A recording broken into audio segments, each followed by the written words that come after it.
বিএনপিকে নিয়ে এখনো ষড়যন্ত্র অব্যাহত রয়েছে বলে মন্তব্য করেছেন দলের ভারপ্রাপ্ত চেয়ারম্যান তারেক রহমান। বিকেলে নওগাঁ জেলা বিএনপির দ্বিবার্ষিক সম্মেলনে ভার্চুয়ালি যুক্ত হয়ে তিনি কথা বলেন।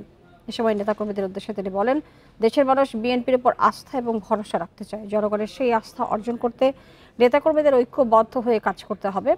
বান্ডেল থাকলে প্রতি সেনমানিতে টাকা বাঁচবে। বিকাশ সেনমানি বান্ডেল কিনে জিতুন প্রতি লেনদেনে। তারেক জি আরো বলেন, আগামী বছর রমজানের আগে নির্বাচনের মাধ্যমে মানুষের রাজনৈতিক অধিকার প্রতিষ্ঠার প্রথম ধাপ বাস্তবায়িত হবে। তবে এরপরও অনেক চ্যালেঞ্জ রয়েছে। এদিকে 1.5 দশক পর হওয়া এই সম্মেলন থেকে নতুন নেতৃত্বে জেলায় দলে গতি আসবে বলে মনে করছেন তৃণমূলের নেতাকর্মীরা।